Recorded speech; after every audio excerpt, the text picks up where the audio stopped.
Good morning, everyone. Today is Wednesday, May 13. Madam Clerk, would you please share today's announcement? Good morning, thank you. Added to today's agenda is item 8, a work session in action on the FY27 operating budget, revenues, and expenditures. Thank you, Madam President. Thank you. The first item is a work session in action on a resolution to approve the FY27 community use of public facilities fees. I'm going to turn it to staff. Is there anything else that needs to be added? Good morning. Nope. This is just the final action on the resolution that we discussed on May 6th to establish the fees based on the council's tentatively approved fee increase of 7.5% for all permit holder categories for MCPS facilities and the Silver Spring Civic Building. Beautiful. Thank you so much. Is there a motion? I don't see anybody wanting to speak. Is there a motion to approve the FY27 community use of public facilities fees? Moved by Councilmember Will Jawando, second by Councilmember Don Lukey. All those in favor, please raise your hand. It's 10 against, 1. No, just. I was 4. Sorry, I just didn't move my hand. Yeah, it's 10 to 1. Okay, thank you. The motion passes. Item 2, resolution to approve the FY27 County 911 fee. Council staff, is there anything else that needs to be said? I don't think so because we discussed this item, but is there anything else that you would like to add? There's nothing to add from May 5th. Okay, perfect. Is there a motion to approve the FY27 County 911 fee? Moved by Councilmember Sidney Katz, second by Councilmember Lorian Sales. All those in favor, please raise your hand. And it passed unanimously. Thank you very much for your time. Item 3 is a resolution to approve FY27 transportation fees, charges, and fares. I don't see any comments or questions. Is there a motion to approve the FY27 transportation fees, charges, and fares? Moved by Councilmember Glass, second by Councilmember Don Lukey. All those in favor, please raise your hand. And it passed unanimously. Item 4 is a resolution to establish the FY27 water quality protection charge. I don't see anybody wanting to ask a question or to speak. Is there a motion to approve the FY27 water quality protection charge? Moved by Councilmember Glass, second by Council Vice President Balcom. All those in favor, please raise your hand. It passed unanimously. Item 5. Introduction and action, resolution to approve Executive Regulation 2-26, Systems Benefit Charges, Residential Waste Estate Estimates. Are there any comments? Anybody has a question? Okay, with that, is there a motion to approve Executive Regulation 2-26? So moved. Moved by Councilmember Glass, second by Council Vice President Balcom. All those in favor, please raise your hand. It passed unanimously. Item 6, resolution to approve the FY27 solid waste service charges. I don't see any questions or comments. Is there a motion to approve the FY27 solid waste service charges? Moved by Councilmember Glass, second by Councilmember Don Lukey. All those in favor, please raise your hand. It passed unanimously. Item 7, resolution to set the county income tax rate. I'm gonna ask staff to, in case, is there anybody have any questions? We discussed this, but if not, I'm gonna move forward. No? Can I get a motion? Oh, I see one person wanted to speak. Councilmember May, I need my glasses.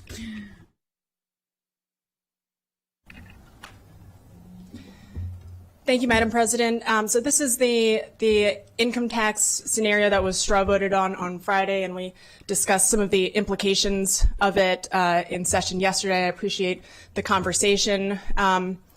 There were many of us that expressed great concern with the budget that it implies, having had some time to work with the numbers in our offices and to hear from our constituents. I still have a great deal of concern, so I still am not able to support this proposal. I know that there are several proposals that are floating around to layer on top of this income tax package, including looking for additional cuts and savings, considering a property tax on top of it.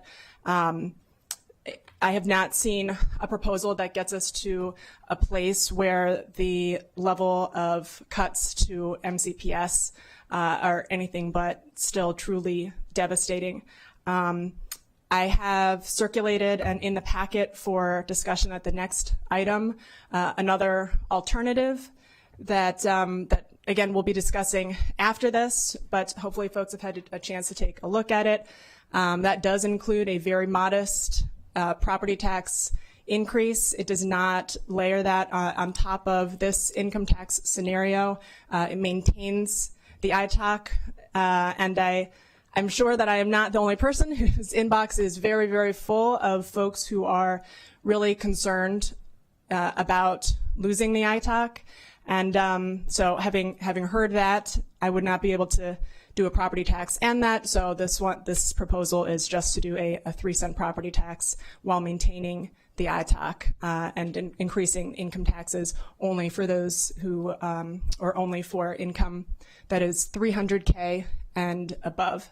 So I think that that is worthy of conversation, especially when we look at the implications that we see from the superintendent, which were circulated yesterday, of what a cut to MCPS of the scale that we're looking at, what that would do to staffing for MCPS, existing staff members, noting that vacancies are low. So the implications for our residents who are in those jobs are very, very real. And I know it's important to all of us to minimize that as best as is possible. So again, I've not seen or heard about a proposal that goes along with the income tax proposal, which is before us, that gets us to what I think is a reasonable place for MCPS. I know we can't get to full funding. I wish we could get to full funding for everybody, but we can't.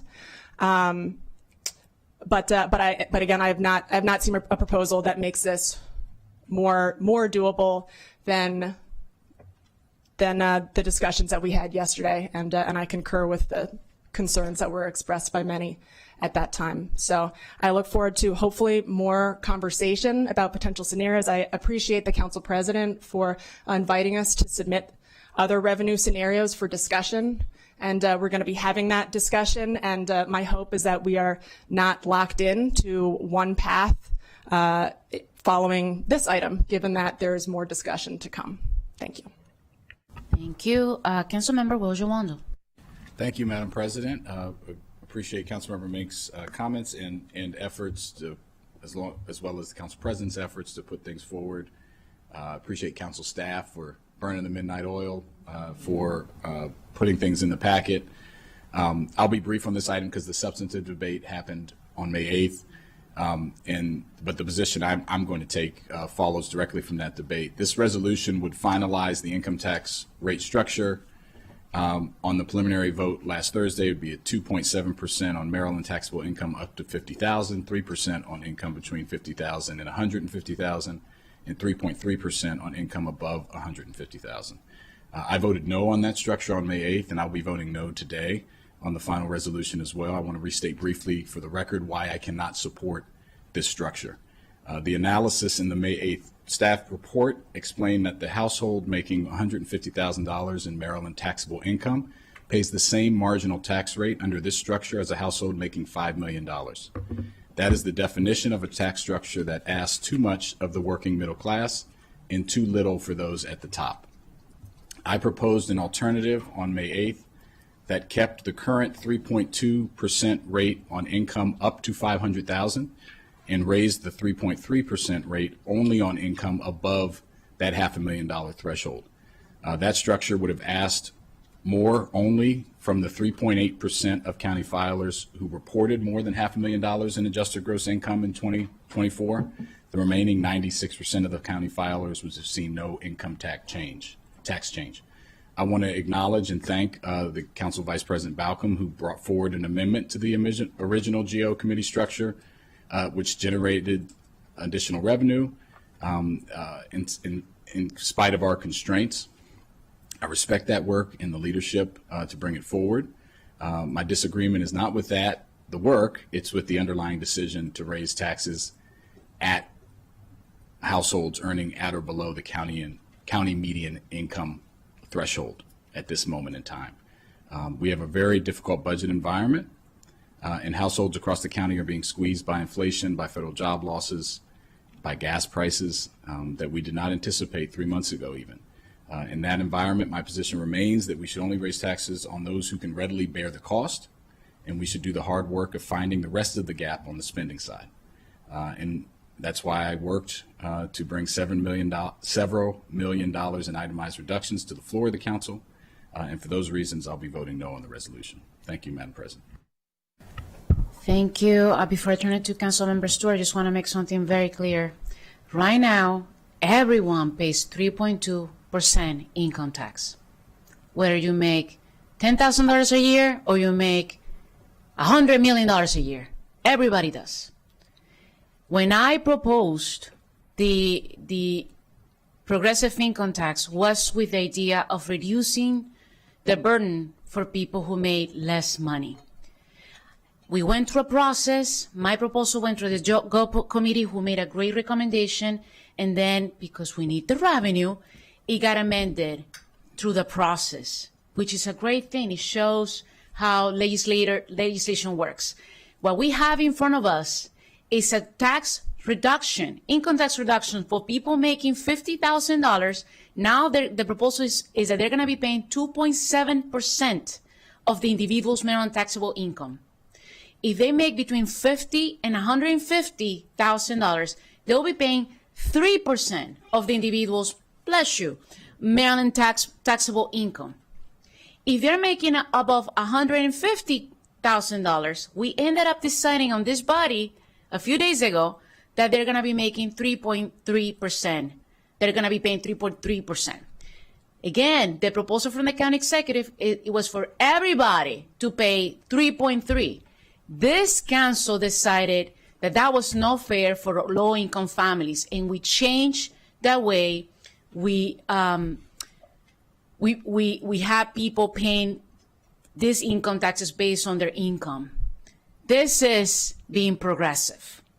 And this is doing it based on the realities that we have today. And I want the record to show that as a fact, not playing with numbers. And I appreciate every single person on this council who has come forward and who have voted on reducing expenses in our county.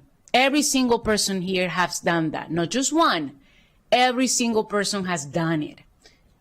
So with that, I'm going to turn it to Councilmember Kate Stewart, who's also the chair of the GO committee.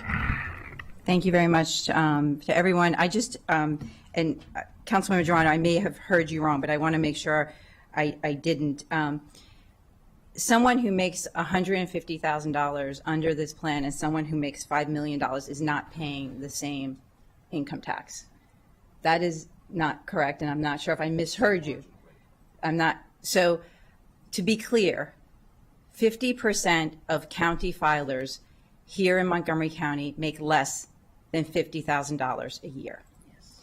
I believe the number is 75% under $150,000.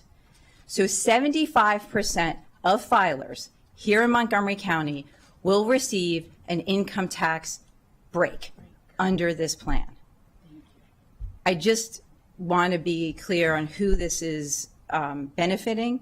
This is our opportunity to do a progressive income tax here in Montgomery County. It does come at a cost for us in our revenue, but I think given where we are as a country, as a county, and seeing the divide in wealth, that this is our opportunity to actually look at how we do progressive taxing. And I don't think we should pass it up this year, because this opportunity was hard fought and may not come again in the near term. So I just want to be clear, and I do want to point people to, because we did do a very in-depth conversation on this on April 29th in the GO committee, and then on Friday as a full council, understanding taxing and particularly progressive income taxing. To get into the weeds of it, I just ask everyone to take a look at that as background for this. Thank you. Very well said. Thank you, Councilmember Stewart. I'm going to turn it to Council Vice President Balcom. Thank you. I appreciate the comments thus far. And I just want to say that, and I said this on last week when we discussed it, this is a very complicated proposal in that you can't look at one aspect of the proposal without looking at all three. One is the progressive income tax, which Councilmember Stewart laid out very well in terms of who's receiving this and why we need to move to a progressive tax. The second is the ITOC, and you can't look at eliminating the ITOC without looking at the income tax reduction, and that's hard to explain. But most people in the county, they will pay less in property tax. Some won't, but when you look at Table 2 from the last packet, yesterday's packet, it shows that in every scenario, if you take into consideration the 6.3% property tax that the county executive put in his budget, everyone pays less than what they would have paid had we had the 6.3% tax increase. So that's really important, and it's going to be incumbent on all of us to explain this to our constituents who are confused and concerned, mostly by the comments that the county executive has made about the ITOC. And so it's really important to understand that taking those three things into consideration at the same time, our residents will come out better than the 6.3%. But I also want to talk about the ITOC specifically. It is only for owner-occupied resident households, which means renters don't take advantage of this. They can't take advantage of this. And their landlords can't take advantage of it and pass along the expense or savings, because it has to be owner-occupied to get the ITOC. And then the other thing that this is hard to get the data. We've tried, but you only get the ITOC if you apply for it. And we know that not everyone who's eligible for the ITOC is receiving the ITOC. And so I think it's when we look at, and we don't have that data, but we can't assume that everyone who owns a home is going to lose the ITOC, because many of them don't even get it in the first place, even though we've all tried to convey to our constituents for that. So I, of course, am supporting this proposal. Thank you. Thank you so much for that explanation. To Councilmember Kristen Mink.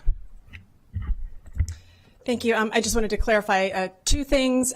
One is that I strongly agree that we need progressive tax structures. Absolutely. We should come out of this session with a progressive tax structure. We were given the ability in this finally from the state who raised the cap on income taxes, just a smidgen to be fair, but they did finally raise it just a little bit, which allows us to create a progressive tax structure. And I just want to be clear that my proposal includes a progressive tax structure. I would love to be able to afford, in my view, to be able to do increasing taxes for the wealthy while decreasing taxes for those at the lower end of the income spectrum. I do not believe that the state has given us a high enough cap to actually be able to afford to do that while continuing to fund our essential services. So that's why for the tax structure that I proposed, it is just the increase on those who are making $300,000 and above.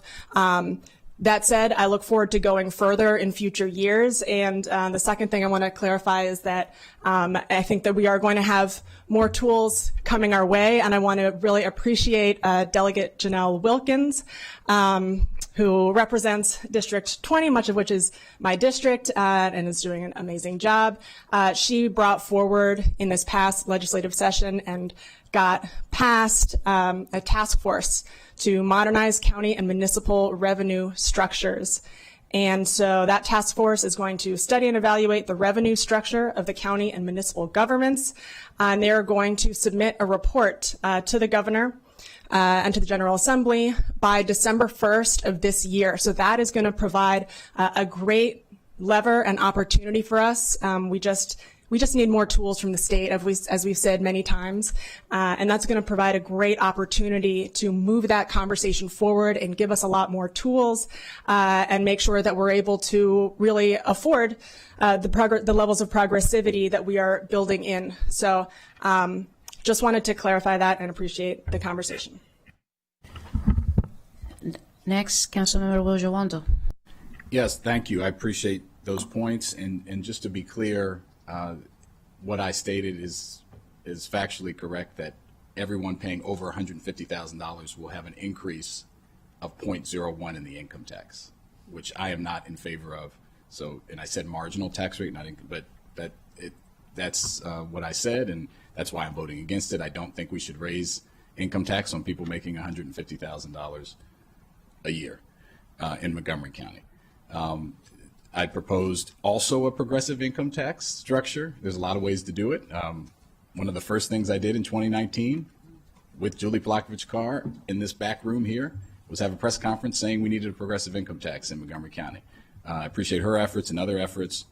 And I also agree that we need more tools here at the county level to make it a real progressive income tax and not have to take money out of the budget but add to it.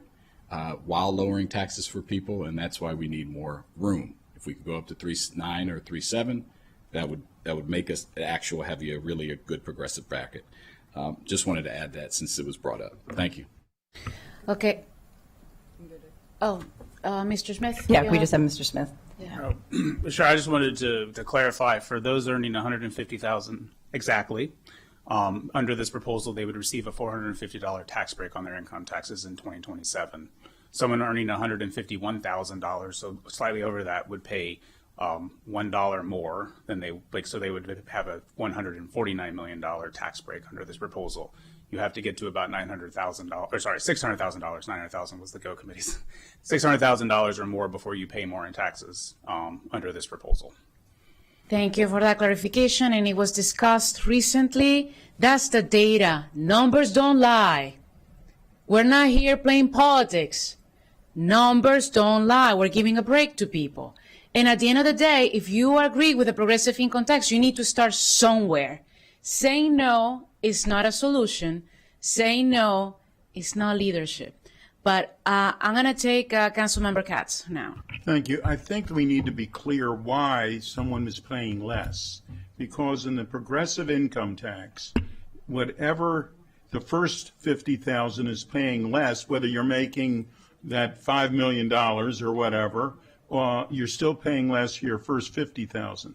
For the next up to $150,000, you're still paying less for that amount, even though you're still making your $5 million. Once you get to the other numbers, that's why they change. And I think that's necessary to remind people, because this is progressive, and it's saying that everybody who's paying whatever, the $50,000 or whatever, is going to pay the same amount, even though you might be getting more than the $50,000 eventually. Thank you, Madam President. That was so well said. Thank you for that. See, this is why I love you. Okay, with that, nobody else wants to speak. Thank you so much. I need a motion to approve the income tax rates as proposed. Moved by Councilmember Stewart, second by Council Vice President Malcolm. All those in favor, please raise your hand. 1, 2, 3, 4, 5, 6. Against? 1, 2, 3, 4, 5. The motion passes. Moving on. Thank you. Item 8, It's the FY27 operating budget revenues and expenditures. I'm gonna turn it to council staff to walk us through that beautiful packet. And thank you to everybody who has contributed to it. Go ahead. Okay, good morning. Council staff is well caffeinated and ready to go for this discussion. So the staff report starts out with just a summary of revenue expenditures, and this is just a reminder, as you all discussed yesterday, based on the resource and expenditure decisions you had made previously, there's approximately $101.4 million worth of items that could be funded from the reconciliation list to achieve a balanced budget. The second area is an update on the reconciliation list priority items. This is section B of the packet on page 1. So based on feedback from council members, as we discussed yesterday, council staff had prepared a priority block that we shared with all of you yesterday. Based on the discussion in your review yesterday, we've made the following changes to that block. First, we've separated out the grant replacement, state requirement, and operating expenses from capital projects items into a separate block, and those are now labeled as priority block number 1. This is on circle page 1, and the block of 19 items that are now in that priority block 1 totals $8.9 million. We also created a separate priority block 2 that includes the remaining items from the version you saw yesterday, with 5 items that were removed from that list based on requests from council members. These items are still available for funding consideration. They were just removed from this initial priority block. That priority block 2 now includes 29 items totaling $82.7 million, and that list is attached at circle page 2. The list of remaining reconciliation list items outside of the proposed priority blocks is attached at circle pages 3 through 5, with the 5 items removed from the blocks grouped together at the top of circle page 3, so you can see all those together. If the council supports approving all the items in priority blocks 1 and 2, it would allocate approximately $91.7 million in available reconciliation list resources and leave $9.7 million remaining for other items, assuming no further resource changes, which will be the next section that you discuss. So I will pause there and turn it back to the council president for discussion on these priority blocks. Yes, let's just to keep ourselves organized. Let's first look into the priority 1 block first, which is circle page. Circle page 1. 1, exactly. So can you go over those ones very quick, and then I'm going to ask for a motion? Yes, this is the list of items. There's 19 items in this block that are grant replacement items. So items in the county government that were funded previously by grants and were recommended by the executive to be switched over to general funds. It also includes operating expenditures from capital costs. So items where the council has previously approved a capital project and there's some associated operating expenses that came after that that you all discussed, and anything that came over as a state requirement. I think that's very clear. We talked about this recently. Can I get a motion to approve this first block? Moved by Councilmember Don Lukey, second by Council Vice President Balcon. All those in favor, please raise your hand. And it passed unanimously. Okay, can we go for the next one? Of course. So the next item is priority block number 2, and this is on circle page 2. This consists of a large group of items that council staff put together after getting feedback over the weekend from council members about what different priorities would be. It does include 4 tranches of MCPS funding, and so that's why the total funding is large. It's $82.7 million from these items. And if you approved this block as is, then it would leave about $9.7 million for the rest of the reconciliation list pending further discussions on resources. Yes, thank you for saying, especially the last sentence. We're going to have further recommendations on resources to fund more things. But first, we need to take care of this particular block. I see, before I call on a motion, I see Councilmember Kristen Mink. Thank you, Madam President. At the top of the next page in the packet, we have items 49 through 53, which are labeled removed from priority block by council members. These items I do not believe should be considered removed unless someone makes a motion to remove them per the conversation we had yesterday. During yesterday afternoon session, Council Vice President Balcombe asked the Council President if items could be removed from the priority block. The Council President said, I think that is a very bad idea. If you want to remove something from there, you should do it tomorrow in public. So Yeah, that's fine. We can, I had the person ready to make the motion. I got you. I'm sorry, a motion to restore them, No, the person who asked for them to be removed can make the motion. to remove them? Yes. And they're gonna go to the reconciliation list, so you know. Right. It's not like course. they are gonna be deleted. They're gonna go back to the reconciliation list. That's what's gonna happen, which is fine. Okay. Okay? In that case, I would like to note, thank you, that I'd like to draw your attention to the line 51, which is the MCC oral health program funding. There's a few items on this list that I care about, but I do want to draw your attention to that one. We have 2 Montgomery Cares dentistry clinics, and that is one of them.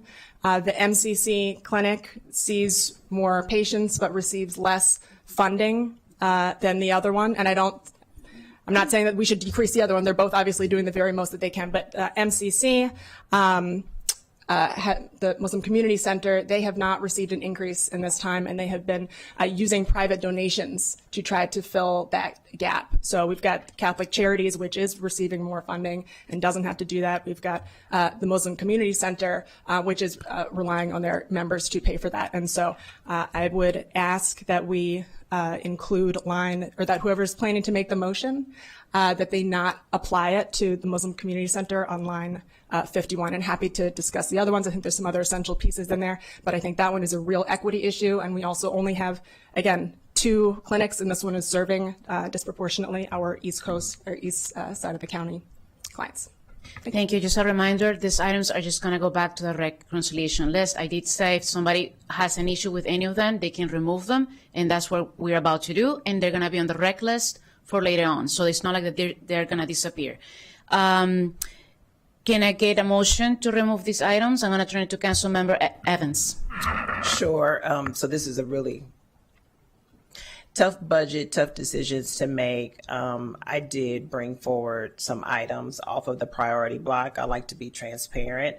I do have people in my office that have a wealth of information around HHS, and I'm going off of what our staff also recommended, but we can revisit some of the items that you mentioned, particularly item number 51, but I'll make the motion now, and then we can have a discussion at some other point about what to bring back. So we have a motion on the table to remove items from 49 to 53, second by Council Vice President Balcombe. All those in favor, please raise your hand. Oh, you have more people? Just remember that they're just going to go back to the reconciliation list, and there are a lot of things that I love and I want to keep. This is not saying we're eliminating them. We're just saying, as I mentioned yesterday, we're just simply removing them. That's all. Going back to the rec list. It's not saying that they're not important. It's not saying that they're less than other things. It's just saying that they're going to compete with many other things that we all care about. That's all it says. Councilmember Andrew Friedson. Yeah, I appreciate it. I know everybody's trying really hard to find reductions here. I do think I'm a little bit uncomfortable with like the funding and then the removal of funding and then the possibility to be funding again. So I'm trying to wrap my head around that a little bit. I have a question for staff on the nursing home inspections. It's currently assumed that this would start in January 2027. Is the idea that if this isn't funded, that it wouldn't start until July 1st, it would come back to next year's budget? Is there an opportunity for lapse further than January 2027? Just, could it start in March, for instance, and take another quarter of lapse without, in terms of like essentially tranching it? We can certainly follow up on what the additional options to tranche it would be. If it's completely not funded, then it's out of the budget and would have to come back next year. If it's funded at a lower level, then we could talk with DHH staff, which I know are in the room, about what what lower level of funding could be possible depending on different scenarios. And we did talk about this in committee a bit, but that would be when the training portion starts in January 2027.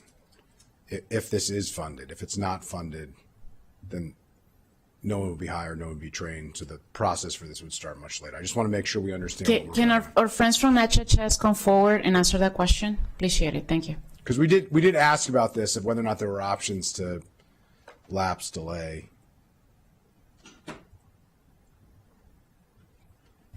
Good morning, Madam President, Council. James Bridges, Director of the Department of Health and Human Services. We couldn't hire the staff, nor could we train them if it wasn't approved. And is there an option, instead of you're assuming a January 2027 start date, is there an option for another quarter, to lapse, say, 3 more months and start it sometime in the fiscal year, but not necessarily on January? If this was tranched, it would be pushed further down the line. So we could start later if it's funded, but keep in mind the year training. Okay, if this is going back on the rec list, I would just ask that HHS before this afternoon, before we take a final vote, comes back to us with the scenario for what a later start date would mean and what that lapse option could be, and if there is an appropriate way to tranche this. I think that should be up for consideration at least. Thank you. Thank you for that question. Don't go away. Don't go away. Councilmember Katz. Thank you very much, Madam President. I'm not going to support this motion. There's nothing on this list, and the whole thing amounts to $709,000. There's nothing on this list that I would be supportive of taking off the list. I would vote for every one of them, whether it be for the 2 animal care attendant positions. We're also saying that we would give nothing to the animal care attendant positions because in tranche B is 3. The nursing home inspection staff, $400,000. We need that. We can go down this list. There's nothing on this list that I would be comfortable taking off, so therefore I will be voting against the motion. Thank you very much. I gotta say, this is part of having a transparent process, and I'm loving it. So that's me. Council Vice President Balco. Thank you.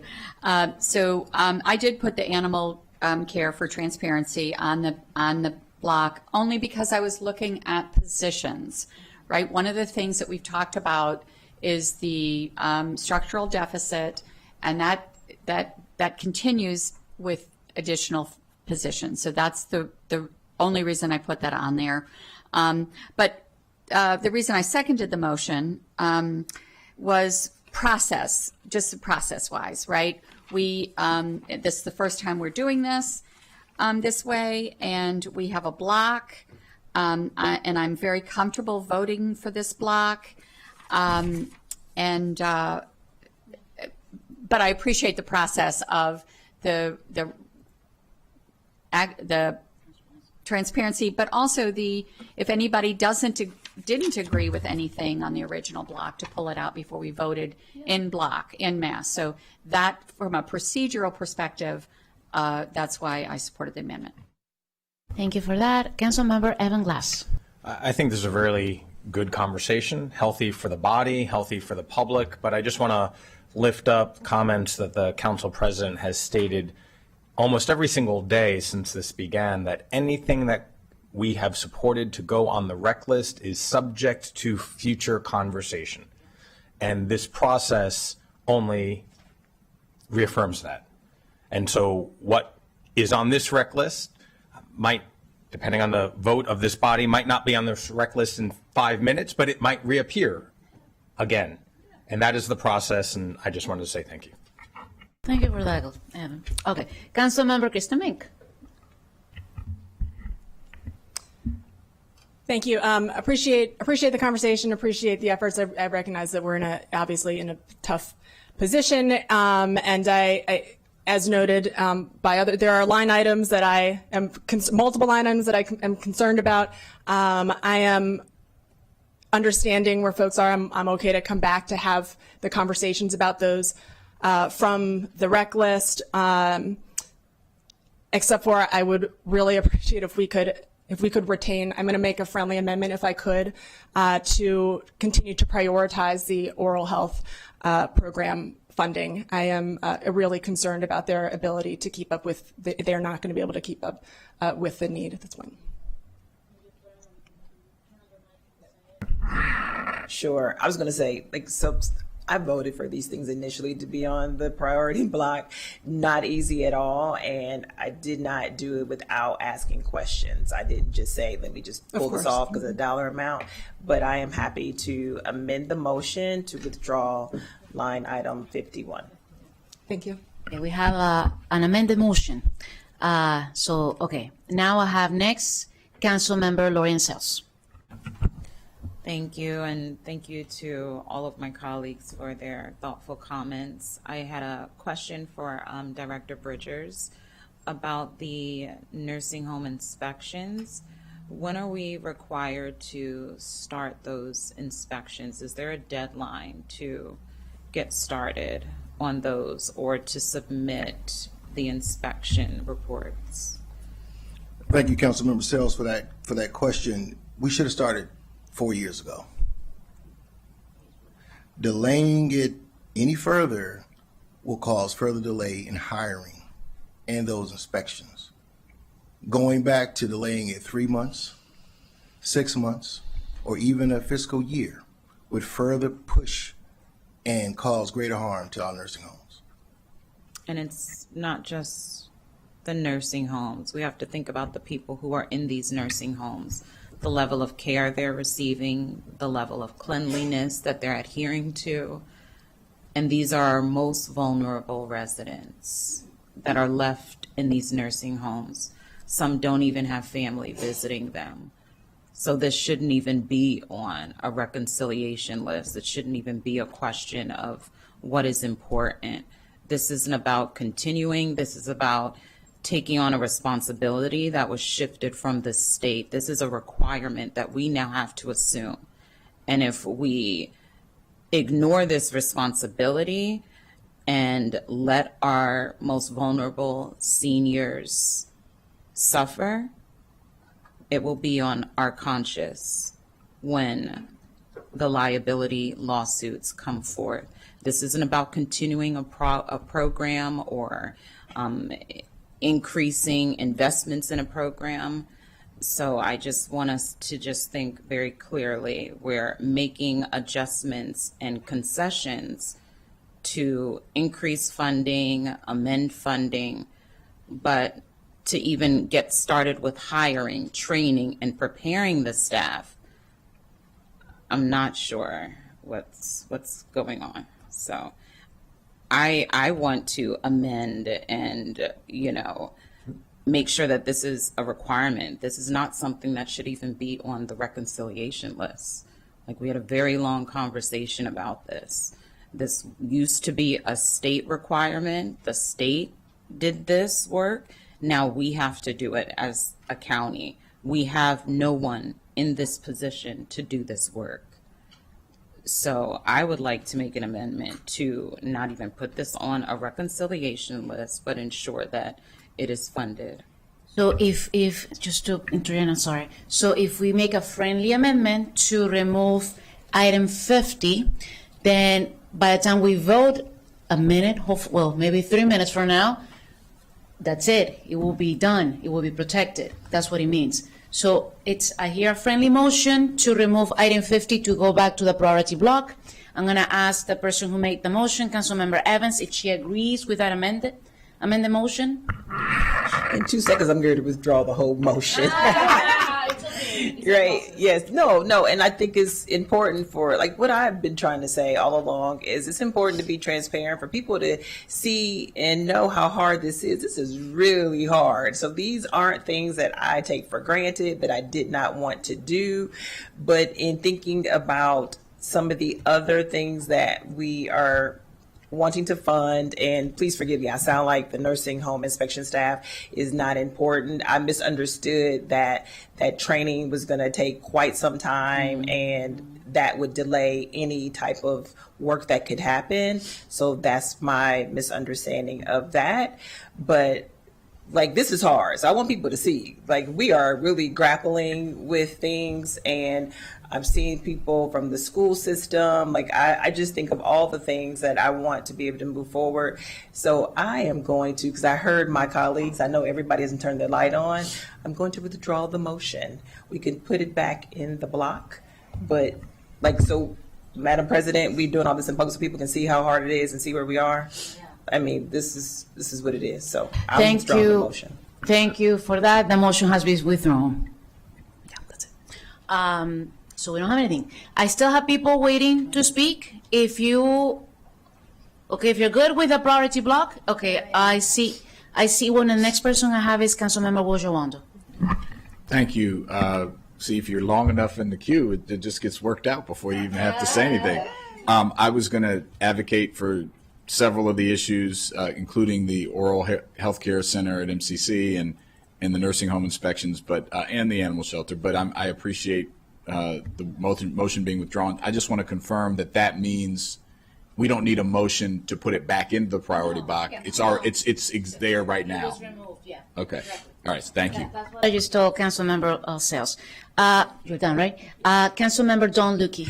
Thank you, Madam President. And I, too, am grateful that it all has worked itself out. But I did want to clarify something because I did think it was important, because sometimes people hear one chunk of what is said and then think something is other than what in reality it is. And with respect to the nursing home inspections, because this is critically important. And thank you, Dr. Bridgers. I understood what you were saying when you said it should have started 4 years ago. But you were referring to the ongoing challenges with the state of Maryland not doing what it was supposed to have done. Okay? And so I want to be clear for our residents that the effective date of the law that changed and made it our obligation, and we've taken it on, and to be clear, Montgomery County asked for this, was July 1st, 2025, and that law is only in effect for a period of 4 years and will terminate on May 31st, 2029. Is that correct? That's correct, Councilmember Lukey. All right. Just want to clarify that so everybody's on the same sheet of music. We have not shirked our duty for years. We have taken on a new obligation that used to belong to the state of Maryland, and we're hoping to get it done, and I fully support having those positions in, and I'm looking forward to continuing working with HHS on these issues. So thank you. Thank you. Thank you so much. I need a motion to move priority block number 2. Moved by Councilmember Kate Stewart, second by Council Vice President Balcom. All those in favor, please raise your hand. That's taken care of. Motion passes. Okay, turning it back to our Executive Director. Okay, so now we are on to section C of the staff report, beginning at the bottom of page 1 and then moving on to page 2. So yesterday, the council discussed some potential additional reductions to the budget that council staff had put together for discussion and review by the council. And the council president also requested that council members submit any additional proposals for reductions to be included in the staff report. So the staff report on pages 2 and 3, I'll quickly run through 4 different pieces that are bolded out here. The first is the top of page 2. Council President Fanny Gonzalez submitted a package of reductions for the council to consider. It includes items that were discussed yesterday, including an increase to the proposed MCPS OPEB drawdown that was discussed. And also there is one change of an item to what was discussed yesterday. Instead of potential reduction of $500,000 to Montgomery Community Media from the cable fund piece, instead there's an option to assume a lower fund balance in the cable fund, which would save $1.1 million. Second, we had some potential reductions that Council Member Joando had previously shared. Council staff went through and we didn't include the stuff, the items that in Council Members Joando's list that were already on the reconciliation list as part of the attachments here, because that would be redundant, as well as we didn't include the stuff or the items that were included as part of the council staff package that you discussed yesterday. So that's why it's a little bit smaller than it otherwise would look. And so there's 3 items in there, including climate reductions to the climate change NDA, to the Vision Zero NDA, and deferring costs for the 4th District Police Station. Next, we had some follow-up information that Councilmember Stewart had requested about the impacts, potential impact of a 2-cent property tax increase compared to what we had discussed yesterday on the different puts and takes for what someone would be getting back in terms of a tax break on the council's proposal compared to the county executive's proposal. And so using those same examples that we showed yesterday, a homeowner with a $645,000 home would pay an additional $129 in property taxes from a 2-cent property tax increase, and a homeowner with an $800,000 home would pay an additional $160 in property taxes.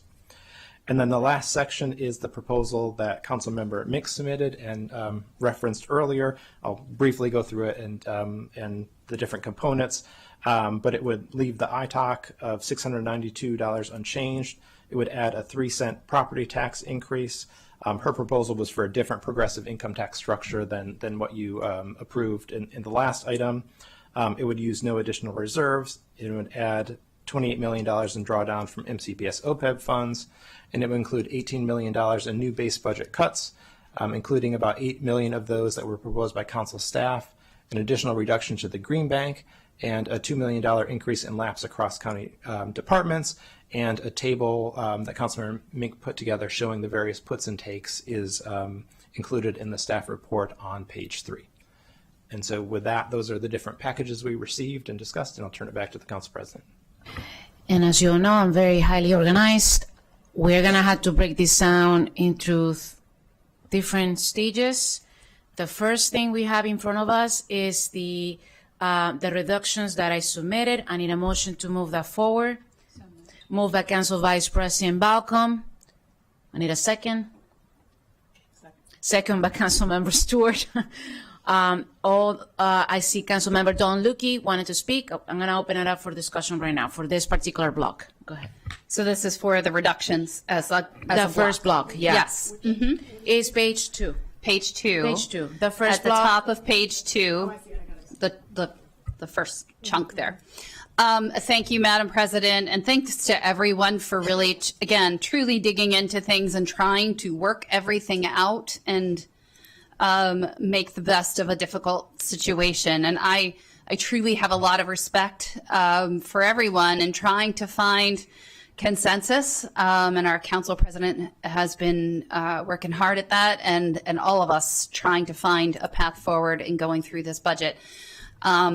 And I understand the why of why this is being proposed and the correlation to trying to find additional ways to fund MCPS, which I appreciate because our school system does need more resources. But my particular issue with this block rests solely with the issue of, well, not solely, but rests with the issue of the OPEB, the taking of funds from OPEB again.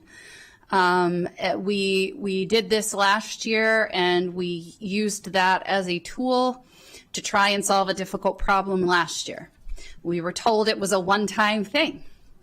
And I feel pretty strongly about that. And I appreciate, again, that everyone else is working through this. But I need to lay down that marker of not dipping into OPEB again for the second year in a row. So I'm going to vote against the motion. Our budget that we received from the county executive would have created approximately a $250 to $260 million gap at this time next year, just to get to a same funding level. And the reason for that are years of deferring hard decisions about limiting growth of county government and helping MCPS to both, on both sides, I'm talking about both collectively, to live within our means. We've had a lot of tactics and maneuvers over the years to try and deal with this, including tax increases and putting one-time revenue resources towards growing ongoing costs, which is also a really sticking point for me, right? And so my concern is that dipping into OPEB again this year, which again, we said last year was just a one-time thing, will also make next year's gap bigger and next year's decisions harder. And I don't believe that's a fair or responsible thing to do. and I personally feel that way, because it just ends up with a more complex and convoluted scenario for next year, making our community more unaffordable and making it so that many can't afford to stay here or move here. So I'm looking at ways to try to break those cycles. And that means even if we have to just increase our resources for various things that are important to us, and again, balancing them across the entire governmental enterprise a little bit less than we'd like to. And so for those reasons, I will not be able to support this motion. Thank you, Madam President. And I appreciate Councilmember Don Lukey for being very direct and stating her position. I understand your frustration. And I also want to clarify to make sure it's clear that the MCPS OPEB funds that you see here can only be used towards MCPS. So after we're done with this activity on reduction, we're gonna have a motion by somebody. I'm not gonna take her. What's the expression? Take her. It's still her thunder. But I did this, so I guess I gave it away. And make it. And the motion will make it clear that the fund plus other has to be towards MCPS tranches. But that's later on after we finish with this particular item. Later on, meaning in the next 10 minutes, based on how long people are going to be speaking, the people I have here on the queue. So I wanted to say that. Now I'm going to turn it to Councilmember Andrew Fritzen. Thank you, Madam President. Thank you to colleagues. I really appreciate all the hard and thoughtful work here. This is a tough pill to swallow for everybody. I know nobody takes this easily, and I really appreciate Councilmember Lukey for her comments on the OPEB drawdown. This was a carefully crafted negotiation that happened last year that I want to give Kate Stewart, Councilmember Stewart, credit for helping to work through and navigate that. It was intended to be one time, so I really respect the point of view there. I have heartburn about a lot of this. I just want to note, Green Bank Arts and Humanities, community grants, but the Kid Museum, to me, is just a really significant and dramatic reduction here. I talked about this on Friday.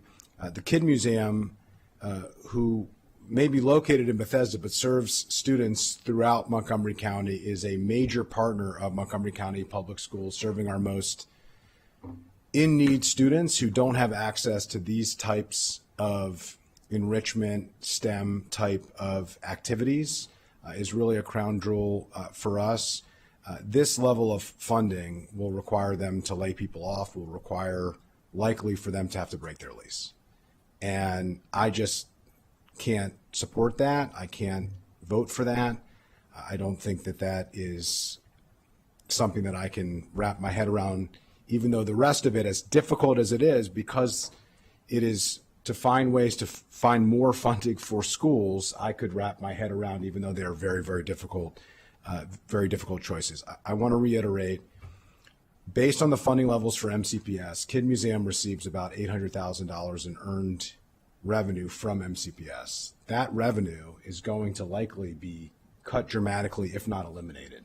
So this $1.2 million cut is really a $2 million reduction ultimately. That is a death sentence for an organization.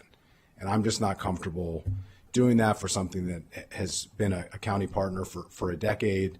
And so respectfully, while I appreciate where colleagues are coming from, I do think there can be shared sacrifice here. I would be willing to accept some level of reduction, but not one that is going to literally put an important community partner that is serving some of our most important and most vulnerable students out of business. Thank you. Councilmember Kristen Mink. Thank you. So I'm just doing quick math here. So we're at 4 tranches of MCPS that we have approved within the priority block, plus another 25 million here from the OPEB drawdown, and that leaves us at a cut to MCPS that's looking like, so far, we're not done with the process, but that's looking like about $82 million, a cut to their request. So just to be clear, that is still too much. That is hundreds of, we're talking about, layoffs and that's worth hundreds of positions in MCPS at that point. So still work to be done. I will support the motion, but I just wanted to make clear where I'm at. Thank you. Councilmember Kate Stewart. Thank you. I really appreciate Councilmember Lukey's points. This is, as Councilmember Friedson said, this is hard. And I think I am glad this is here so that folks see, as Councilmember Evans said, what we are grappling with in this budget this year.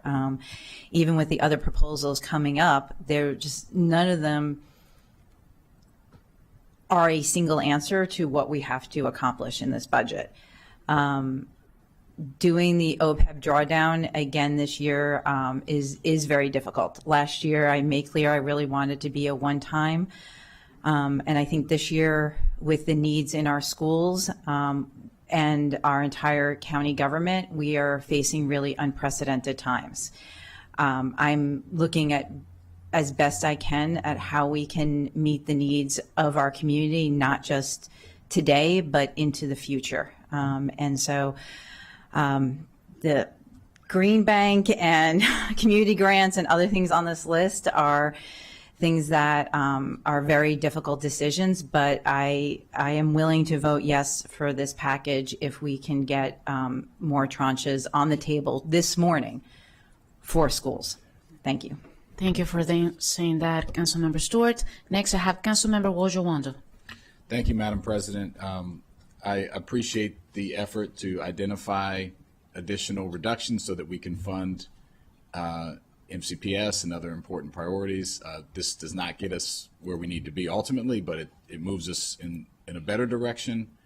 I am very, very concerned about Kid Museum as well, and would like to see if there'd be a friendly amendment to reduce that reduction in half to 600,000. The motion, no, that Councilmember person, Balcom. Balcom is the person who made the motion, so she needs to agree. It's a friendly amendment. Oh, can you say it on the record, please? Sorry, yes. So still sharing in the cutting, but not as deep. But they're participating. There's some really tough ones on here. I want to call out Arts and Humanities Council, this is basically means they will not be able to give grants to local artists this year. We've talked about the Green Bank. So this is difficult. And MCPS's OPEB drawdown, that was supposed to be one time. We were trying to correct this problem going forward. So we're going to have to keep correcting. It's going to extend that timeline, but I do understand that we're in a difficult situation. So I will, with the friendly amendment, I appreciate Vice President Balcom. I will support it. So that would take this down, I guess, to 31,177,000. Correct. Right. Okay. So the only difference will be the Kid Museum will be $600,000 instead of 1.2 million. Okay, that's the only change so far of the amended motion. I'm going to move on to Councilmember Lori Sells. Thank you, and thank you to my colleagues for lifting up our nonprofits who are serving us countywide. I had questions about the information I had asked about regarding vacancy positions. I know that you sent that specifically to me. I don't know if it was shared across with colleagues. No, Councilmember Sales. As a question came from your office, it was shared with your office to do as you wish. No worries. So I know that there were a lot of vacancies across our departments. We did not include the amounts of those vacancies and what that amounted to. And just since we are talking about additional cuts, I did want to have a better understanding of what those vacancies amounted to with the MCPD and HHS to see if further cuts could be made. So I can tell you that I'll pull up information, but across all of county government, there's $48.5 million worth of lapse assumed in the budget due to vacancies, and that's broken up by departments. Most of that comes from MCPS. It's approximately 19 million, and that was discussed by the Public Safety Committee as part of their budget. There's also a significant portion in HHS for lapse, for vacancies. It's mainly the public safety departments and HHS, and then transportation. So that's where the bulk of that $48.5 million comes from. And that was calculated by OMB as part of the budget process based on each individual department's vacancies and their data on their current and recent hiring trends. So for example, departments that have had vacancies that are long-term and they have trouble filling them receive more lapse in their budget. Departments that have shown improvement over the past couple of years of filling vacancies actually had some lapse reduced from their budget this year. So it does vary a little bit by each department. In large part, I think it's fair to say that OMB and the executive did a very good job of targeting the lapse to the vacancies that are existing this year, and they've made significant improvements over that as the council has had many discussions on the vacancies and lapse over the years, from when we had this discussion during Councilmember Glass's term as president of the council. So I think the lapse numbers do accurately reflect the current levels of vacancies. So I know that the MCPD packet, circle page 11 and 54, talked about 19.5 million for the current amount of lapses. And I was just wondering, based on those 317 tax supported positions in the department, are we able to, is that commensurate with the 317 positions, or is that? Yes, that $19 million is based on that specific vacancy rate of around a little over 300 and it couldn't positions. Be lifted, it couldn't be increased, raised. The lapse couldn't be increased. The council could increase the lapse for individual departments. And departments, depending on what the council did, the departments would then have to incorporate that into their planning and decision making. For certain public safety departments, what we learned a couple of years ago is that increasing their lapse, because they have different staffing that they're required to do, sometimes increasing their lapse causes more overtime, which could cost more than the lapse savings. It just kind of depends how that comes out. But it would kind of be up to the departments to say, how we're gonna apportion that lapse and how that impacts their ability to hire and which different rates. We're going to be voting on the reconciliation list. But right now, we're focused on these reductions. I need to focus on the motion that we have on the table right now. And the conversation on lapses, I know we have talked about it throughout the whole week. We have. And I just need focused right now on what's in front of us with this motion. So I'm going to ask people in the queue, please limit your comments on what's in front of us right now, and anything else, we can bring it later. Okay. Okay. All right. So with regards to the community grants NDA, can you remind us of who that is? Is that from the Office of Grants Management? It's managed by the Office of Grants Management, but it's in a non-departmental account. And there's several components of that account. There's the recommended funding for the community grants NDA was $13.68 million. Most of that is contained in legacy renewal grants that have already been for different organizations that have been recommended by the county executive, as well as the continuing funding for the multi-year grants that organizations were already awarded. So this reduction would not impact any of this. It would just mean $1 million less in new grant making. Okay. Okay. All right. That's all I have. Thank you. Thank you. Now I'm going to turn it to Councilmember Shara Evans. Sure.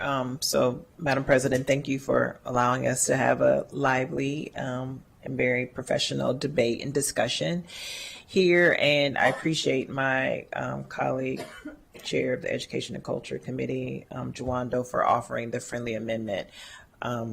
I don't know if people know, I had a hard time sleeping last night thinking about all this.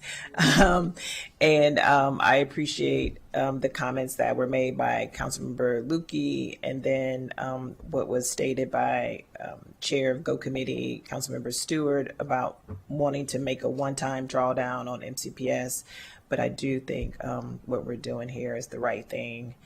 And I can definitely support this, the reductions that we have here. They're hard, but appreciate that for the amendment. I'll say that again. So just wanted to put that on the record for everyone.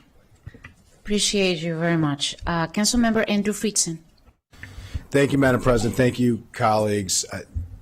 I appreciate it's significant, the 600,000 reduction in the cut. It's still, in addition to the 800,000 that is likely going to be reduced from MCPS, it is still a question of whether or not the lease will be able to be retained and staff members will still be able to be there. So I don't want to push the envelope here too much. If there's a willingness to go 200,000 more, so it's a $400,000 cut instead of a $600,000 cut, I'd be willing to support the motion. If not, the least of which I would ask is that 2 tranches of 200,000 be back into consideration on the reconciliation list. So I will yield to the president of which motion she'd like me to move, but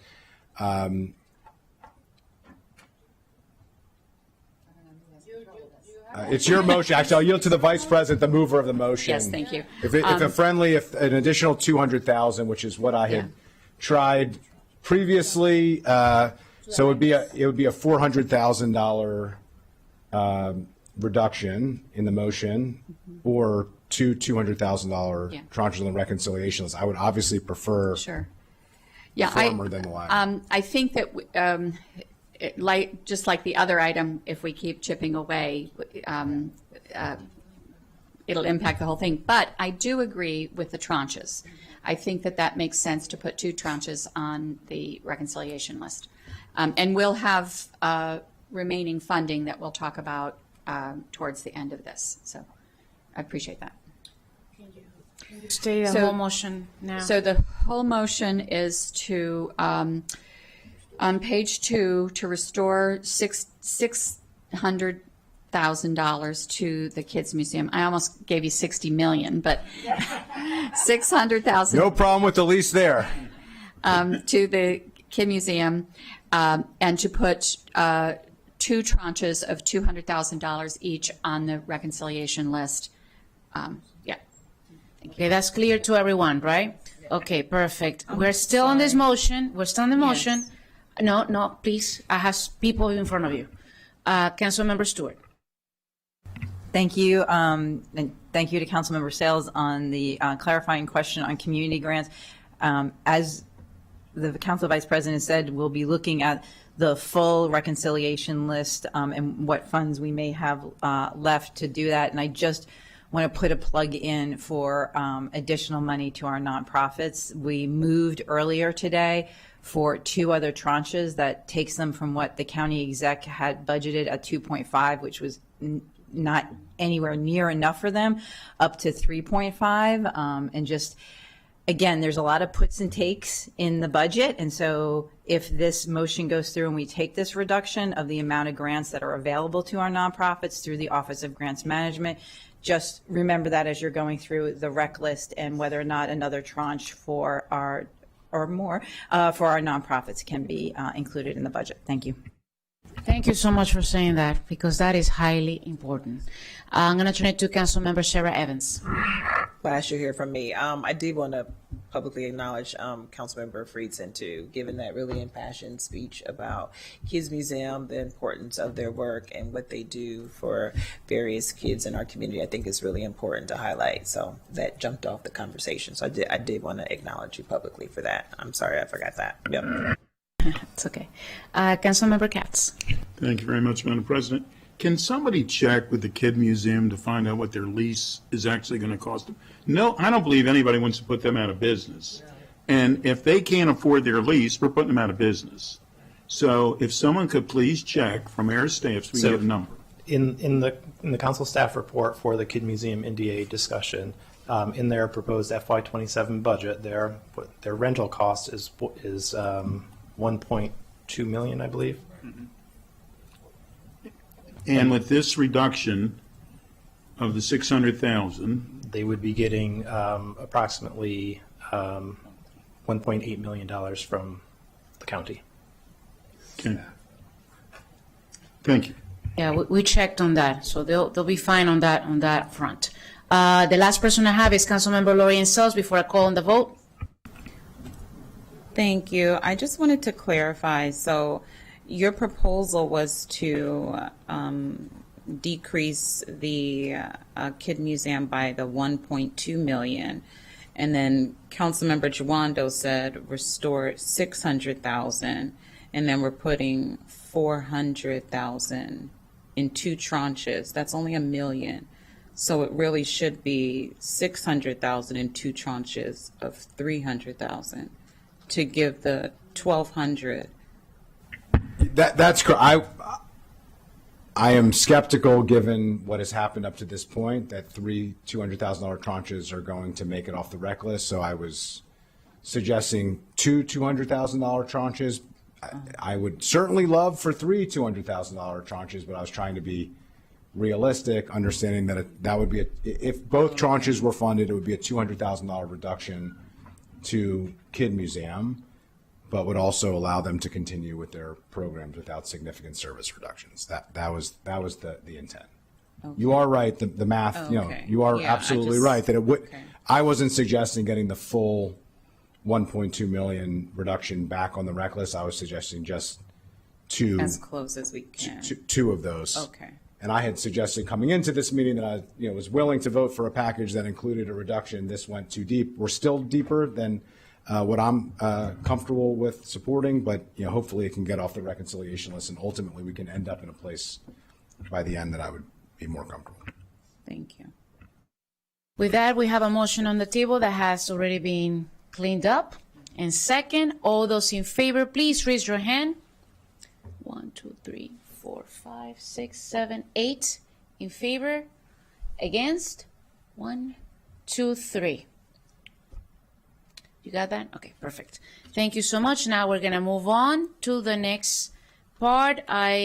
We have the Councilmember Jawando's, if you wanna speak to that. Yeah, happy to speak to those. These were, again, have been out in the ether for a while, but I appreciate council staff putting them in. The first one I'll talk about is these are all important. We're in the zone where everything's important and that we care about. The Vision Zero modest operating reduction, just for colleagues so you know, there's 497,779 on that. This was 97,000, leaving 400,000 remaining. The climate change was a 1-year pause. I'm not going to move that one forward because I've spoken to colleagues and people don't, and I understand where people are on that.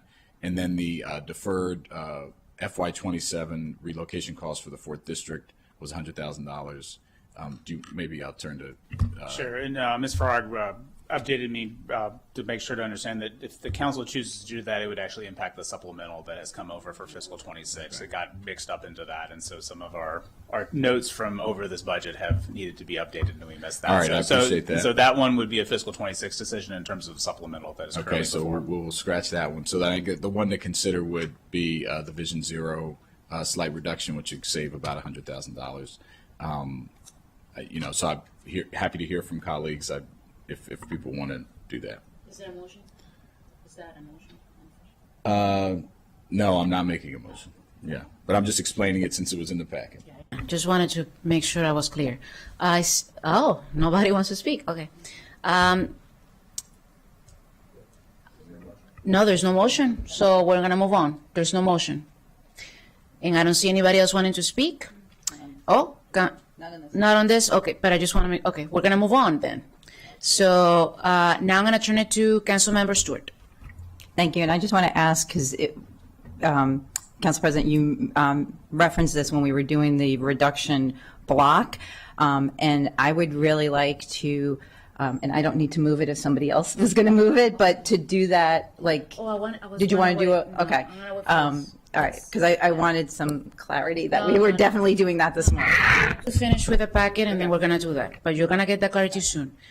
Next, I have Councilmember Mink. Is there anything else that you wanna talk about your proposals? Just wanna give you already said it, but I just wanna make sure that you're good. But I'm being respectful because we have a packet, and I want to make sure that I'm giving you the space. And you made your comments before, but since I'm going by this order, I wanted to make sure that you were clear. If you're good, I'm going to move on to the motion. Sure. Yeah. If anybody has questions, obviously ask questions now, later. I mean, we'll see as the conversation continues after this session. I know we're trying to get to 8 votes to pass a budget, and so this proposal remains here. Thank you. Thank you. Now I'm going to turn it to Council Vice President Balcom. Thank you. One of the things that we didn't talk about when we talked about the ITAC was the $44 million that's going over to the capital budget. So I think that's just it's an important part of the discussion for this year, and we mentioned it several times in several sessions, but not this session today. So just wanted to mention that. So considering the adjustments that we just made, I would like to move that we provide 35.8 million, 2 tranches, and additional resources to MCPS, which is 2 tranches. That's in addition to the 4 tranches that we just approved earlier today during the priority block. This would include the 25 million in resources available through the OPEB drawdown decision and 10.8 million in additional reconciliation list resources that we just approved those cuts. We have a motion on the table, second by Councilmember Stewart. Is there any discussion? I see Councilmember Wijowondo. All right, so the motion would take the 6 tranches total, which would be, they're about 18 million each, correct? So that means that the remaining 4 tranches would be 72 million in reduction from the request. Is that correct? Yeah, the full number in terms of if full 6 tranches are funded, it'll be $107,757,612 increase over what was approved in fiscal 26. Say that one more time. $107,757,612. And the total request was 179,596,000 and some change. Since you were doing the thousands, I thought you might as well take advantage. So, okay, right. So that's where, so I was around 72 million, and that's left in the gap. Just a little under just under 71,838. Correct. Okay. I appreciate the motion. Obviously, I'll support it. I still think we're a ways away from what's going to be tenable for the system, but not as far away as we were yesterday. I think that's why I want to, I appreciate the effort for the reductions, so that we can have some more capacity. Based on the decisions we've made to this point, assuming this decision happens, what is the capacity remaining off the list? $4,959,157. I knew you had the number, Gene. So, all right. So that's what they keep me for. Yeah. So $4 million. So obviously that would not leave us the ability to do anything more on MCPS. Because of that, we'll get to a vote eventually, but I think that's a regrettable thing, but appreciate the effort to shrink the gap. Thank you for that. I know we have a motion on the table in second. I guess I'm just going to say now. No, let's take care of the motion. So all those in favor of the motion, please raise your hand. And it is unanimous, so thank you. Now what's going to happen, as it was mentioned by Mr. Smith, we have about $5 million left. We're going to take a break until, and I'm going to turn it to you in a second, 2 people. We're going to take a break until 1 p.m., okay? And at that point, people are going to have to go back to our reconciliation list and prioritize We only have $5 million left. And I'm gonna please stress, we need to fund parking planning.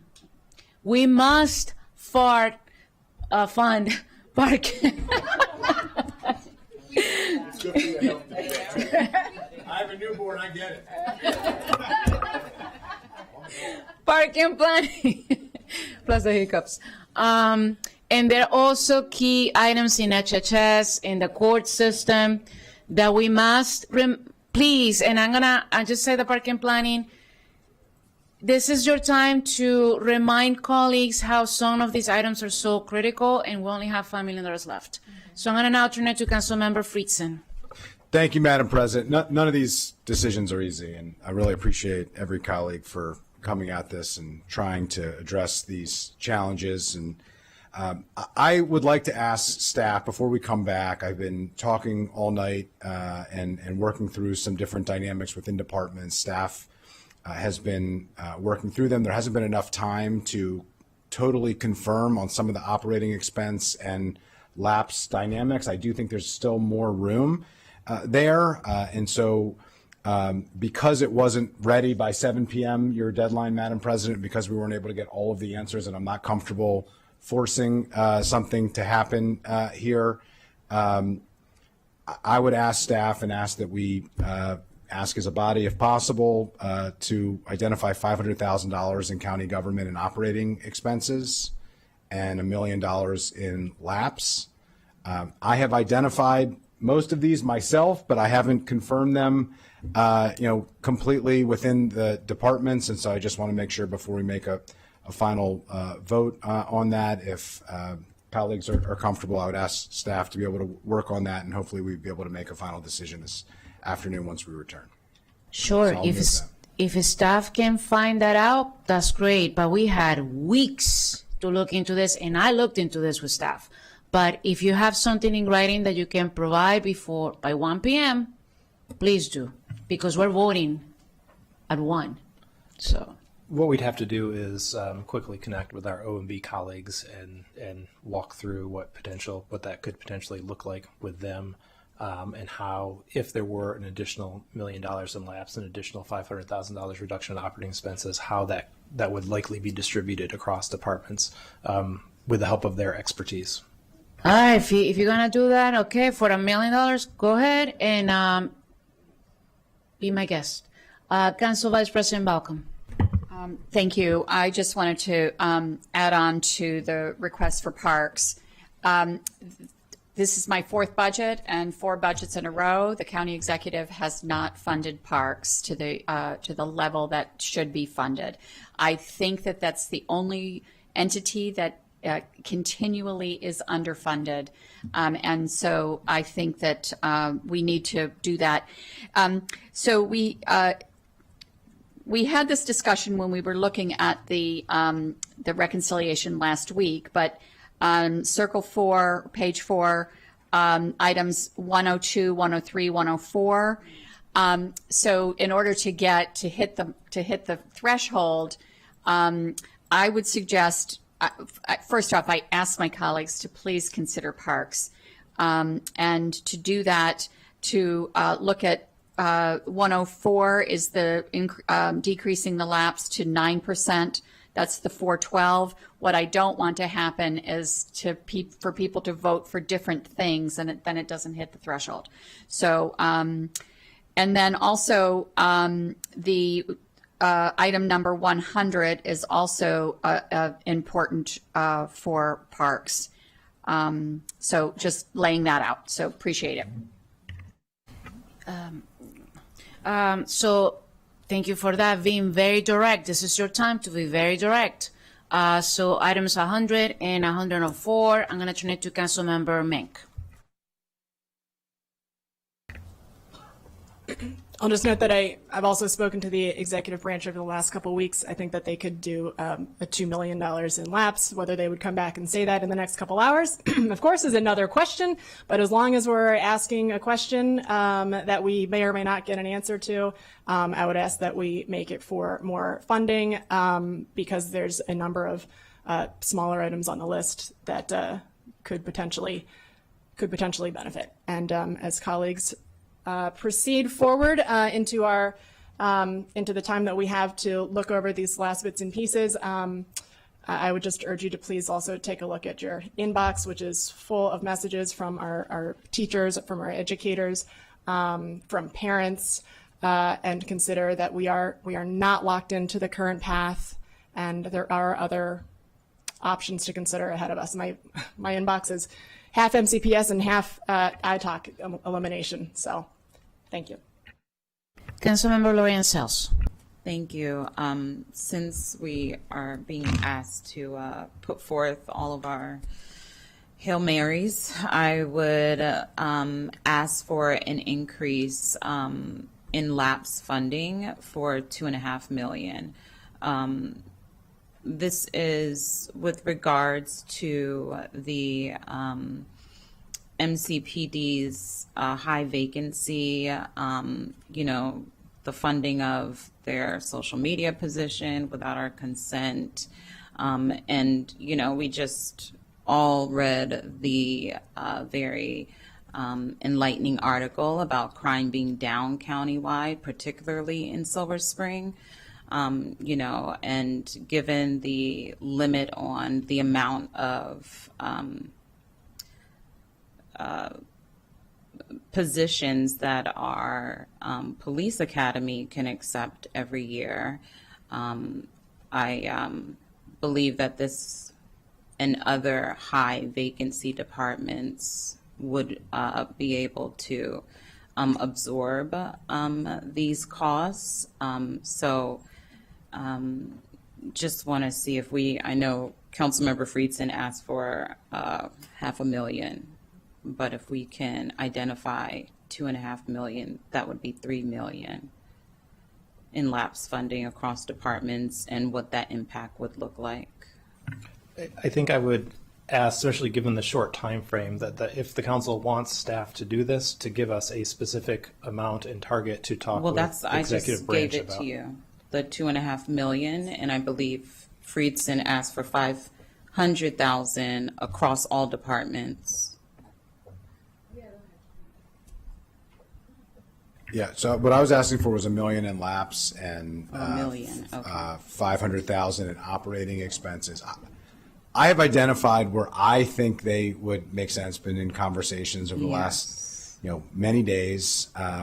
Ultimately, it has to be confirmed. I think that the question is a doable number. I kind of yield to where folks are. I do think if we're going to pick a number, we should set to a specific target. I mean, lapse means they're not going to hire people. I will say in Montgomery County Police Department, they already have a $19 million lapse assumed. So I actually don't think that's where the lapse is going to be able to be found. I think there are some other departments where if you go across departments, you could probably lapse enough to get, and squeeze out a little bit more here. Whether it can get up to $2.5 million, that's a lot of lapses of a lot of positions outside of MCPD.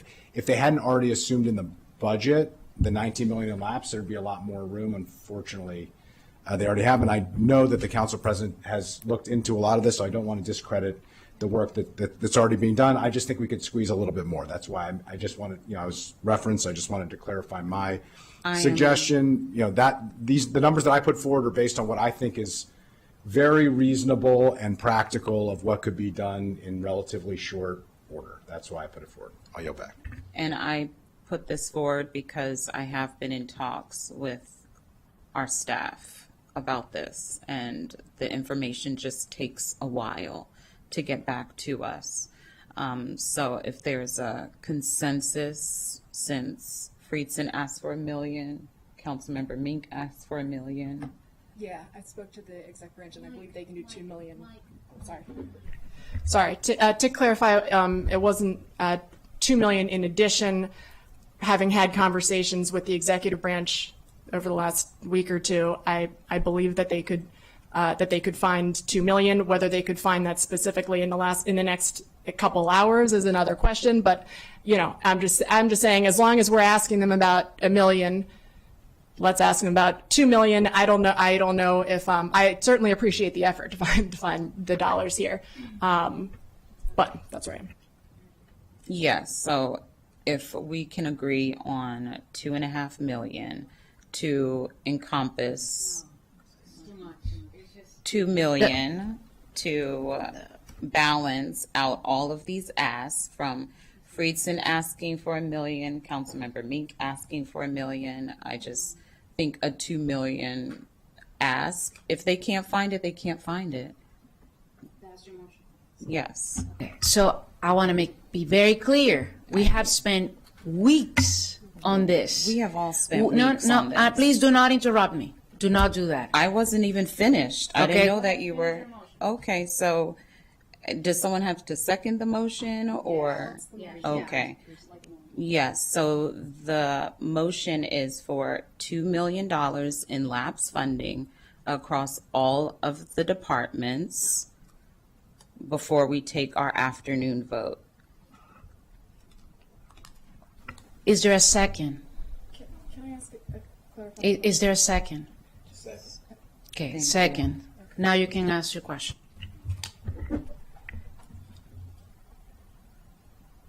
You know what?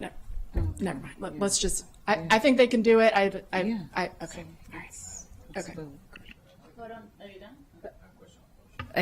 Councilmember Jawon. Again, Councilman Friedson didn't make a motion. He just made a request as a council member. So I think we should honor requests from council member.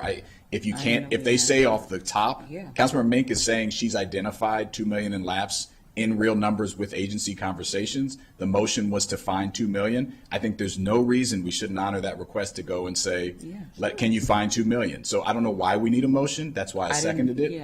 But I think if they can't, the answer is either yes or no. It's not that much different than 1 million. So I think you should try to look for it. Councilmember Mink, I'm sure, would share her list with you if she hasn't already, and you make the effort even easier. Thank you. We have a motion on the table and second already, unless you remove your motion. Well, I didn't know we needed a motion. Well, if you can remove it. He's already going to Okay. check. Okay, so let's remove the motion since Okay, you're already so- going to check as a Okay. recommendation. Thank you. If possible, by 1 p.m. That's all. We will do our best. Have Councilmember Katz now. Thank you very much, Madam President. There's an expression, penny wise and pound foolish, and I think that's what we were just about discussing.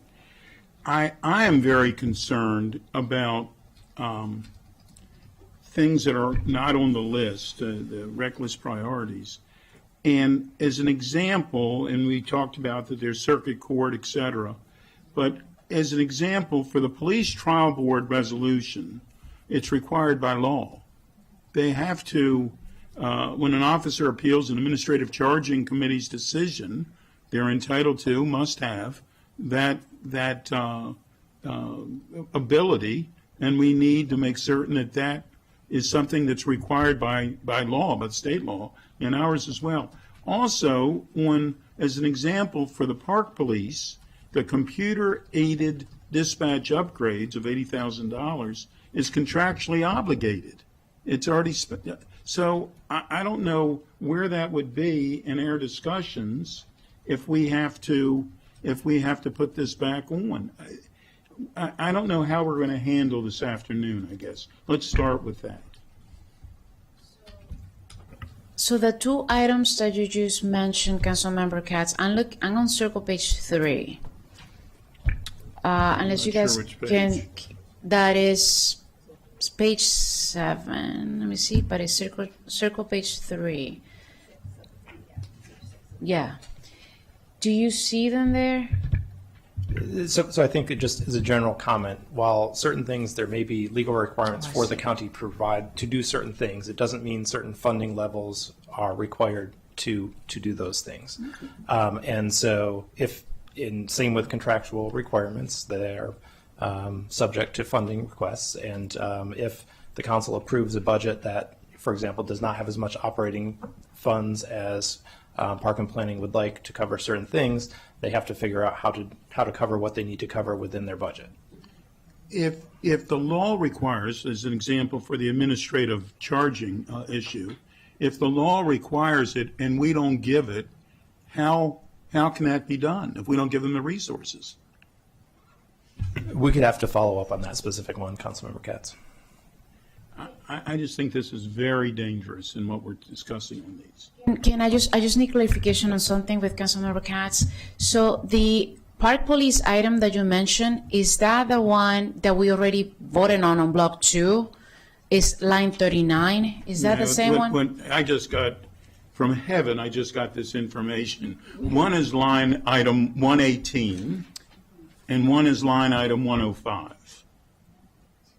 Oh, trial board resolution. So that one, it's $300,000 that you are advocating, and I agree with you, to strongly support as we go through this exercise. So we have that one, which is line 118. Right. Plus the one that Council Vice President Balco mentioned for parks, which is 104 in line 100. And then 105. And 105, exactly. So that one is an important one, and this is part of this this process. So, and there was another one that you mentioned, Councilmember Katz. Well, it was the trial board and the park and planning, which was the contractually obligated spending for the $80,000 upgrade. Heaven hasn't answered to me what number that is on the list yet. So we're waiting, Heaven. Yeah. They're waiting for it. Yeah. No, I don't want to wait for. I don't want to wait for me. So that's the same one that. So that's 105 for Park Police. Agreed. Okay. And then the trial board was trial 118, board. and then the circuit court. Yeah, that's the one. That what number is that one, guys? Right. 55. Let me double check. I trust you, but I just want to double check. Okay, line 55, circuit. Yeah, that's the one that you mentioned yesterday. Okay, line 55 is very important. Yeah. Okay, I that's think the funding gap. That's the pay parity. Exactly. Yeah, that's great. Those are numbers that we can deal with within 5 million. I support all of them. They're going to be in my list. Is there any other thing before I turn? I'm good. I'll stop. Thank you for that contribution. Very direct, to the point. Councilmember Lukie. Thank you, Madam President. I echo what Councilmember Katz just said, and I do want to clarify with respect to the police staffing issue and the funding there. And thank you to Councilmember Friedson for pointing out the 19 million in assumed lapse there. But they were in FY25 ended up $1 million over budget for overtime. And when you're talking about agencies, whether it's police or fire or the emergency call center, the ECC, those folks are required to be there. There are required staffing levels, and it's necessary. And I am grateful. I am grateful that crime is down. It doesn't come without the work. We got to keep doing the work. So, and to the extent that we're talking about items 55 for the circuit court, reminding folks that those positions are the positions within the courthouse who work with our pro se litigants. They are the people who are working with people who cannot afford counsel, who are trying to steer them in the right direction, provide them with resources, and make sure they too can have their day in court and they can have appropriate resolution or defense for whatever it is that they need inside that courthouse. And with respect to the trial boards, where I last left off, I believe there were a little over 30 still pending. And that's a due process issue. And we've talked about due process in the context of other folks. And this was a system that was set up to change the prior system. And this is the system that we have to work with now. But it is important to bring and get the due process and bring it to a closure. They can't do that without the funding for the trial boards.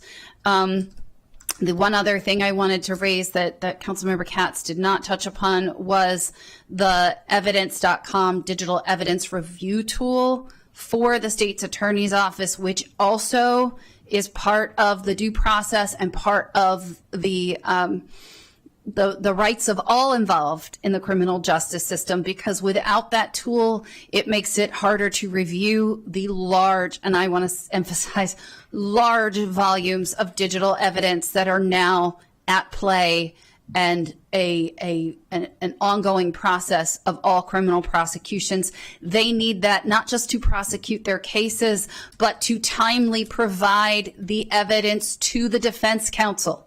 So I don't want anyone to think that this is a one-sided thing and just about the prosecution. It is also about the defense of these cases and being forthright. There are ethical obligations there, and it helps resolve cases and dispose of them, sometimes without having to go to trial. That's important, again, to have closure for those who have been charged with a crime. So with that, I'll yield, Madam President. And that is line 130. Yeah, for the state's attorneys. I just want to, when you make your case, please also state the line items so we can be all on the same page. I'm going to turn it now to Councilmember Stewart.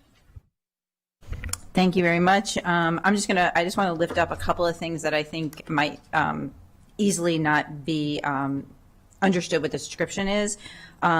And this goes along similarly with our public safety. Today I'm actually missing a COG board meeting because we have our meeting today, but Christine Hong is there, our director of CEF, to present and talk about the point in time count, which is the regional count of our unhoused population. And that report, which I think I'm allowed to talk about, but maybe not yet. But soon enough, very soon, since it's embargoed, we are one of the only jurisdictions that has seen a decrease in our unhoused population. And the reason is because this body has funded our unhoused services, and we have an incredible CEF team and partners on the ground. Similar to what we just had the conversation on public safety, if we do not continue the funding for that, we will not continue the gains we are making. Line 73 is to backfill the gap that we are experiencing because of cuts at the federal level and other places for our outreach teams. That includes pathways. That includes, and I'm looking at HHS to correct me if I'm wrong, but that includes Bethesda Cares. That includes Every Mind. Those are the folks who are on the streets making connections with people who are unhoused, and sometimes that requires multiple interactions. So that I just want to, because it just says outreach, so it may go overlooked as you're looking at all of the items on reconciliation. I just want to emphasize what that is. Also, I don't have the line item for that, but also the adult care is near there, the adult sheltering. We've done a great job, line 69. With funding our SHARP program that focuses on our families right now and moving them from our motels into supportive housing. We need to expand that also for adult sheltering. I also just want to note there are some one-time items similar to some of the things that have been raised, like the noise library that we just did a groundbreaking for on line 126. It's a one-time to kind of complete the project. And then I very much appreciate all the comments colleagues made last week about the MoCo Pride Center on line 77. Unfortunately, one tranche of it did not make it into our priority list. And so I would really ask my colleagues, I appreciate their kind words last week about the incredible work of the Pride Center and the need, but to please remember them as well when you do your reconciliation list. Thank you. Thank you. Next, Councilmember Glass. Thank you, Madam President. I appreciate colleagues using this opportunity to advocate for priorities that they support and priorities that are needed. But what this should not be is a Sotheby's auction where we are calling out numbers and requesting staff to find savings in the next 90 minutes. We've had 6 weeks to work on this budget. And all the information should have been asked then. It should have been asked earlier this week, but to request of either our staff or the executive branch to find millions of dollars in 90 minutes does not do our process well. It doesn't serve our residents, and it doesn't serve any of our providers or hardworking staff. No good decision comes hastily. And so I just want to express caution. I appreciate those who have put forward very detailed requests. And again, these are tough decisions, and we have to be thoughtful about it. We need to be database about it, and look forward to reconvening at 1 o'clock. Appreciate you for saying that, as I also mentioned. And but here we are. Councilmember Mick.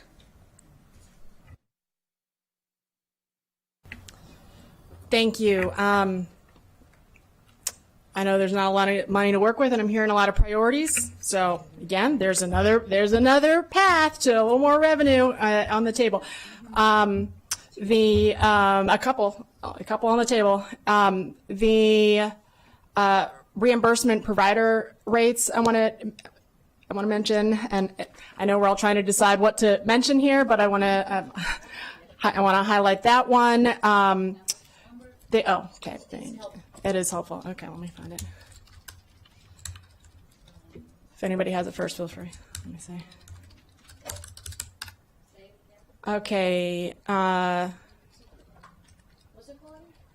think I'm looking at 67. Yeah, the Montgomery Cares primary care reimbursement rate. We always want to be able to do more in that space, but we need to make sure that they're able to keep up. The dental endodontics, I'm going to find that one right now.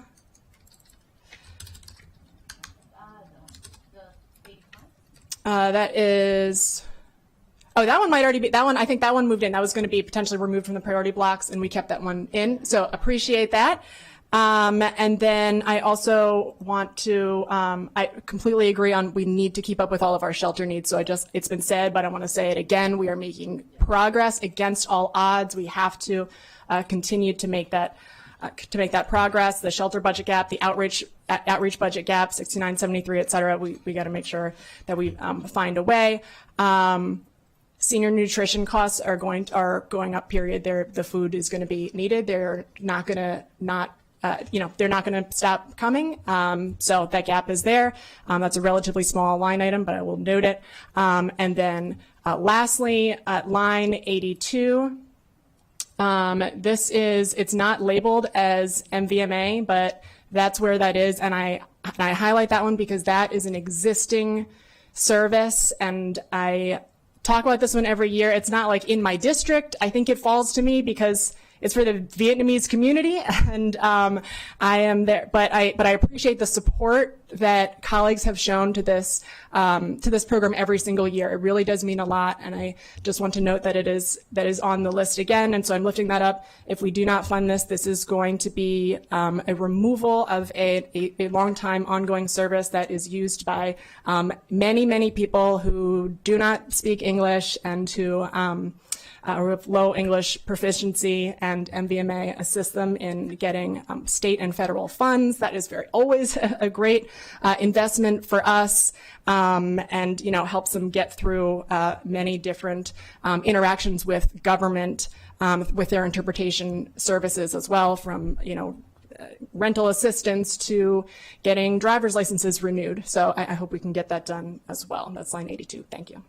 Thank you, everyone. So it is almost 11:30. We're going to come back here at 1:30. I had said before 1, but because we took a little longer than I expected, which I think was fascinating, and the right thing to do, we're going to come back at 1:30. And I'm going to ask staff to please send to all colleagues the updated reconciliation list. And again, follow the exercise on priorities as we did last week. And as you do that, I know you're going to talk to the county executives team about that request from a couple of council members. With that, we are in recess until 1:30 p.m. Thank you.